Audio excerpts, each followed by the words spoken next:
Contract वाली बहू से मिलने दिल्ली आ रही है। इस बात का पता चलते ही नरेश के दिल में हलचल मच जाती है। नरेश अपनी माँ के स्वागत की तैयारी में लग जाता है। साथ ही उसे डर भी सताने लगता है कि उसकी माँ कहीं अपनी पुरानी जिद पर फिर से बैठ ना जाए। हे भगवान, इस बार बचा लो, अगले साल पक्का माँ की जिद पूरी कर दूंगा। तभी दरवाजे की घंटी बजती है। नरेश दरवाजा खोलता है तो सामने अपने मकान मालिक को देखकर हैरान हो जाता है, क्योंकि उनके साथ एक सुंदर सी लड़की भी थी।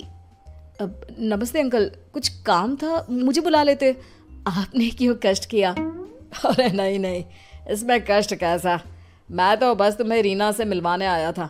आज से रीना तुम्हारे साथ इसी फ्लैट में रहेगी। अंकल, कोई लड़का फ्लैटमेट नहीं है? एक अनजान लड़की के साथ रहना मेरे लिए थोड़ा अजीब होगा। देखो नरेश, मैं तुम्हें पहले भी बता चुका हूँ कि इस फ्लैट में तुम्हें किसी ना किसी के साथ एडजस्ट करना ही होगा, या फिर तुम अकेले पूरे फ्लैट का किराया दे दो, मैं किसी को नहीं रखूंगा। नरेश अपने मकान मालिक की बात सुन के रीना के साथ रहने के लिए तैयार हो जाता है, पर अंदर ही अंदर उसे ये बात खाने लगती है कि वो अपनी माँ को क्या जवाब देगा जब उसकी माँ रीना के बारे में उसे पूछेगी। दिन बीतने लगते हैं। नरेश और रीना अच्छे दोस्त भी बन जाते हैं, पर अभी भी नरेश अपनी प्रॉब्लम का सॉल्यूशन नहीं ढूंढ पाता। एक दिन नरेश बहुत परेशान सा बैठा होता है। तभी रीना उसे पूछती है, क्या हुआ नरेश, तुम काफी परेशान लग रहे हो, सब ठीक तो है ना? हाँ सब ठीक है, बस एक छोटी सी प्रॉब्लम है। वो एक्चुअली 2 दिन बाद मेरी माँ मुझसे मिलने आ रही है। अरे तो इसमें प्रॉब्लम क्या है, ये तो खुशी की बात है। हाँ रीना, बट मेरी माँ एक जिद लेकर बैठ गई है कि मैं शादी कर लूँ, पर मैं अभी इस चीज़ के लिए तैयार नहीं हूँ।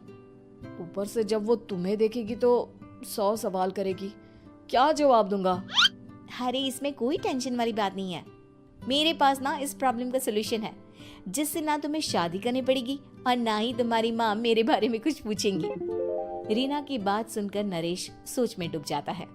वो सोचता है कि रीना खुले ख्यालों वाली लड़की है, कहीं माँ को सच बता ना दे। नरेश को सोच में डूबा देखकर रीना कहती है, अरे क्या हुआ, किस सोच में पड़ गए?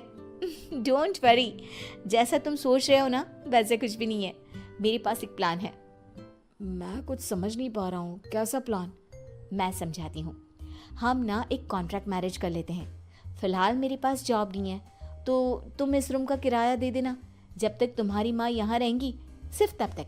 और तुम अपनी माँ से कह देना कि मैं तुम्हारी पत्नी हूँ, इससे वो मेरे यहाँ रहने पर कोई सवाल भी नहीं करेंगी। अरे बात तुम्हारी ठीक है, पर माँ से झूठ बोलना, ना ना बाबा, मैं ये रिस्क नहीं ले सकता। कोई और आइडिया दो ना तुम। देखो मंजूर हो तो बोलो, वरना सच बता दो, मुझे कोई प्रॉब्लम नहीं है। रीना की बात सुनकर नरेश सोच में डूब जाता है। बहुत सोचने के बाद जब उसे कोई रास्ता नहीं मिलता तो वो रीना के बताए हुए रास्ते पर चलने के लिए तैयार हो जाता है। वो रीना से बात करता है और अपनी माँ की पसंद और नापसंद के बारे में बताता है। रीना भी नरेश की सभी बातों को ध्यान से सुनती है, ताकि कहीं उससे कोई गलती ना हो जाए। आखिर वो दिन भी आ जाता है जब नरेश की माँ उससे मिलने दिल्ली आ जाती है। नरेश अपनी माँ को फ्लैट पर लेकर जाता है। जैसे ही नरेश की माँ फ्लैट के अंदर जाती है, रीना उसके पैर छू लेती है। ये देखकर नरेश की माँ थोड़ी घबरा जाती है और नरेश से पूछती है, अरे बेटा नरेश, ये कौन है? माँ, ये आपकी बहू रीना है। माफ़ी चाहता हूँ, सब कुछ इतनी जल्दी में हुआ कि आपको बता ही नहीं पाया, इसलिए सोचा कि क्यों ना आपको सरप्राइज दिया जाए। अरे बेटा, मैं तो बस तेरा घर बसा हुआ देखना चाहती थी। हाँ, बहुत अरमान थे अपनी इकलौते बेटी की शादी को लेकर, लेकिन कोई बात नहीं, शायद किस्मत को यही मंजूर होगा। ये कहते ही नरेश की माँ रीना को गले लगा लेती है। रीना बेटिया, मेरा बेटा ना थोड़ा नादान है, पर तुम काफ़ी समझदार लगती हो, और मैं जानती हूँ कि तुम इसका बहुत अच्छे से ध्यान रखोगी। माँ आप चिंता मत कीजिए, मैं सब संभाल लूंगी। नरेश की माँ अपने बहू और बेटे के साथ खुशी खुशी रहने लगती है। दिन बीतने लगते हैं। नरेश की माँ और रीना का रिश्ता बहुत मजबूत होता चला जाता है। वो दोनों सारा दिन एक साथ रहती और खूब बातें करती। इधर साथ रहते रहते नरेश और रीना भी एक दूसरे से प्यार करने लगते हैं। दोनों को इस बात का एहसास हो जाता है, फिर भी वो इस बात को छुपा कर ही रखते हैं। एक दिन नरेश की माँ और रीना शादी के बारे में बात करने लगते हैं। रीना बिटिया, ये तो नरेश ने मुझे बिना बताए शादी कर ली, वरना मैं तो अपनी इकलौती बेटी की शादी इतनी धूमधाम से करती कि सारी दुनिया देखती रह जाती। अच्छा माँ, आप ऐसा भी क्या करती नरेश और मेरी शादी में जो दुनिया देखती रह जाती? अरे बिटिया, एक माँ के अरमान तुम अभी नहीं समझोगी।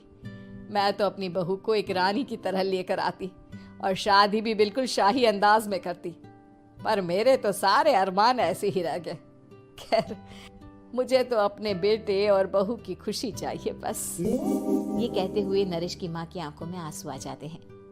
रीना भी ये सुनकर ख्यालों में खो जाती है, क्योंकि वो भी मन ही मन खुद को नरेश की पत्नी और उसकी माँ की बहू मानने लगी थी। शाम को जब नरेश ऑफिस से घर आता है तो रीना खुद को रोक नहीं पाती और नरेश के सामने उसकी माँ को अपने और नरेश के रिश्ते का सारा सच बता देती है।